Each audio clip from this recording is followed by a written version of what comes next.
Takže čau lidi, dneska natáčíme tady, budeme jíst jídlo, takže jdeme na to.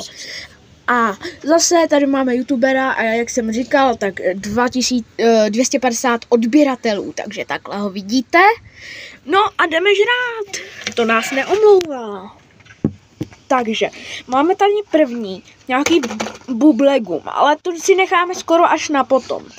Tak, co už tady máme? Už jsme načínali jedny Pringlesky, no. Ale tyhle ještě jsou nenačatý. Takže máme tady pita karamel. Tak OG Sigma otevři to. Vidíte? OG Sigma otevírá. Tak, to si dáme. Tak to rozdělíme na půlku. No podívejte.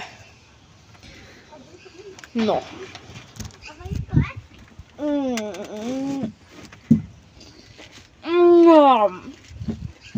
Jako fakt dobrý.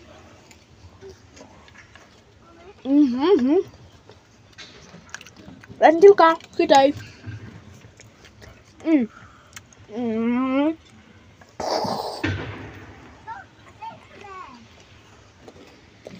Tak.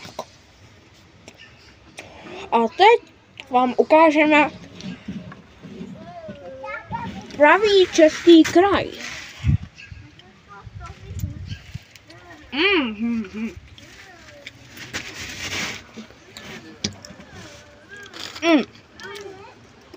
A sponzor pořadu je tady supermarket, jo? Musíte zajít. Tak, to už vám jenom takhle rychlosti ukážeme. Nový fizzy drink, kupte si ho, v každé večerce mají. Tenhle, ten už je docela starý. Bubblegum, ten je jakž takž. Pringlesky. A samozřejmě ty si musíme dát.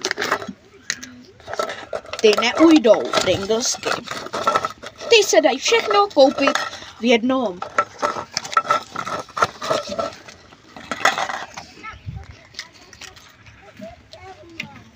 No a ještě vám řeknu takový příběh.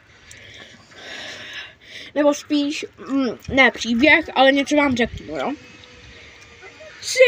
6-7, to je další sponzor pořadu, takže hrajte Steel a Brain Rot a budete mít 6-7. Máme plnou bejsku 6-7, takže kdo bude chtít, až se přihlásí. Vidíte, zvedá ruku. 2 bejsky. Já taky, no přesně 2. No, možná budeme mít i třetí, no tak čau. A dejte like, odběr a zvoneček.